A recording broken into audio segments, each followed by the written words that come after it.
29th film அது US sensor ஆயிடுச்சு அப்படின்னு சொல்லி அஃபிஷியலாக அனௌன்ஸ் பண்ணியிருக்காங்க. அப்புறம் கரை படத்துல இருந்து ஒரு 1.5 நிமிஷத்துக்கு புது ஸ்னீக் பீக் ஒன்று ரிலீஸ் பண்ணியிருக்காங்க. அதிரடி படத்துல இருந்து பட்டி ஷோ அப்படின்ற லிரிக் வீடியோ வந்து ரிலீஸ் பண்ணியிருந்தாங்க. பேசில் ஜோசப் நடிக்கிற படம். அப்புறம் கருப்பு ட்ரெய்லர் இந்த வாரம் வந்துடும், குக் பண்ணிருக்கோம் அப்படின்னு சொல்லி ஆர்ஜே பாலாஜி அவர்கள் ட்வீட் பண்ணியிருந்தாரு.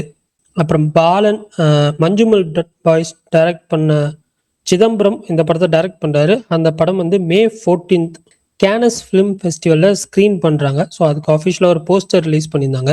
கமல்ஹாசன் ரஜினிகாந்த் ஃபிலிம் சேர்ந்து நடிக்கிறாங்களா, அந்த படம் வந்துட்டு ராஜீவ் அவர் தான் வந்து சினிமாட்டோகிராஃபி பண்றாரு. அவர் வந்து லேட்டஸ்டா இன்டர்வியூல என்ன சொல்லியிருந்தாருன்னா, படம் வந்து ஷூட் ஆகஸ்ட்ல செப்டம்பர் ஸ்டார்ட் ஆகும், அவங்க 2 பேரும் வேற படம் பண்ணிட்டு இருக்காங்க, அதெல்லாம் முடிஞ்சதுக்கு அப்புறம் ஸ்டார்ட் ஆகுன்ற மாதிரி சொல்லியிருந்தாரு.